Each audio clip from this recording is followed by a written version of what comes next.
देखिए, सौरभ शर्मा अभी भी जांच एजेंसियों की गिरफ्त से दूर है। कितना लंबा वक्त आप सोच रहे होंगे कि बीत चुका है, लेकिन अब तक सौरभ शर्मा कहां है, इस सवाल का जवाब नहीं मिल पाया। सौरभ शर्मा के पत्र ने नेताओं अफसरों की चिंता को भी बढ़ा दिया है। दरअसल सौरभ शर्मा ने मध्य प्रदेश सरकार को एक पत्र लिखा है।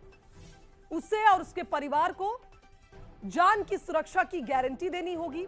और आपको याद होगा, बंसल न्यूज ने ही सौरभ शर्मा के वकील को जब स्टूडियो में बुलाया था तो वकील साहब ने भी यही कहा था कि जान की सुरक्षा की गारंटी दी जाए तो सौरभ खुद कोऑपरेट करेगा जांच एजेंसियों के साथ। तो अब मध्य प्रदेश सरकार को यह पत्र लिखा गया जिसमें सौरभ शर्मा का कहना है कि जांच एजेंसियों के सामने आकर वो बड़े खुलासे करेंगे, लेकिन पहले उन्हें उनकी जान की सिक्योरिटी मिले।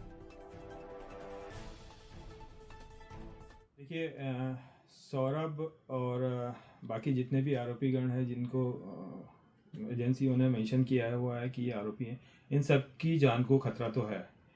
बहुत बड़ा केस है, बहुत ज़्यादा बड़े आरोप है, ये बहुत छोटे लोग हैं, इनको इतना बड़ा आरोपी दिखाया जाना, इतना बड़ा केस इनके सिर पे मढ़ दिया जाना ही इनको बहुत बड़ा एक अपराधी सभी के सामने बनाता हुआ दिखाई पड़ता है।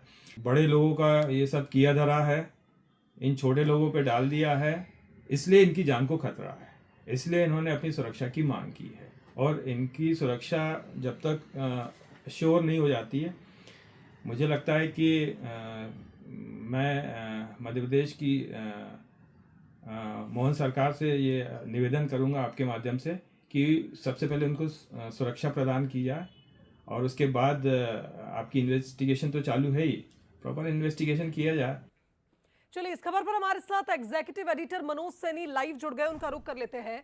मनोज जी, आपने सुना होगा वकील साहब कह रहे हैं कि बहुत बड़े लोगों की इस मामले में संलिप्तता है, इन छोटे लोगों को फंसाया जा रहा है। और चूंकि सौरभ शर्मा और उनका परिवार काफी छोटे लोग हैं, इसलिए घबरा रहे हैं। अगर सुरक्षा मिल जाए तो वो खुद आगे आकर खुलासे करेंगे।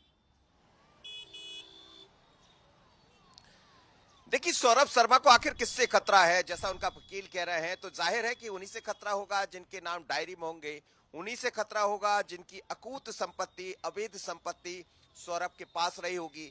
ये तो संभव भी नहीं है कि एक अदना सा पुलिसकर्मी आरक्षक आरटीओ में भर्ती होता है और इतनी अकूत संपत्ति अपने पास स्थापित कर लेता है कि 52 किलो सोना मिलता है जैसा कहा जा रहा है, करोड़ों रुपए के कैश बरामद होता है, जमीन। तो इतनी जायदाद कैसे आ सकती, कुछ भी करें तो कैसे होगा। तो क्या ये पैसा किसी अफसर या नेता का था? दिग्विजय सिंह ने कई नाम लिए थे, आरोप लगाए थे पूर्व मुख्यमंत्री दिग्विजय सिंह ने, जिसमें अफसरों के नाम भी लिए थे, उस दौर के परिवहन मंत्री का नाम भी लिया था।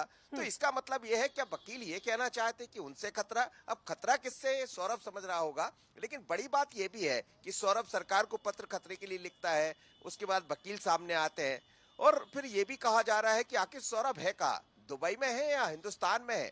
और फिर यदि यहाँ है तो लोकायुक्त के तार उस तक क्यों नहीं जुड़ पा रहे हैं, पुलिस के अफसर उस तक क्यों नहीं पहुंच पा रहे हैं जो उसको अभी तक गिरफ्तार नहीं किया जा सका, इतना बड़ा आरोपी। आप देखिए, अदना सा एक चोरी का मामला होता है, इस तरह की घटना होती तो उसमें तो बड़ी जल्दी गिरफ्तारी हो जाती है, उसके परिवार को उठाकर बिठा लिया जाता है। तो इसमें ऐसा क्यों नहीं?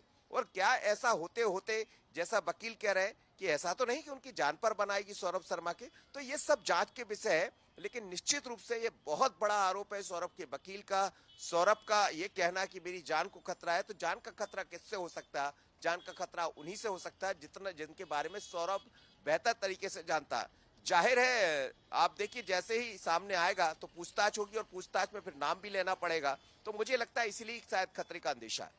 बिल्कुल सही कहा मनोज जी आपने, यानी कुल मिलाकर ये कहा जाए कि पूछताछ से सौरभ भी घबरा रहा है, इसीलिए सामने नहीं आना चाह रहा। लेकिन सौरभ के पास वो सभी राज है जिनसे पर्दा उठना जरूरी है, क्योंकि 1 महीने का वक्त अब बीत चुका है। इस पूरे प्रकरण को हम देख रहे हैं लगातार, लेकिन अब तक इसमें एक सवाल का जवाब नहीं मिल पाया कि आखिर सौरभ शर्मा कहां है। फिलहाल बहुत शुक्रिया आपका तमाम बातचीत के लिए। आगे बढ़ेंगे, बात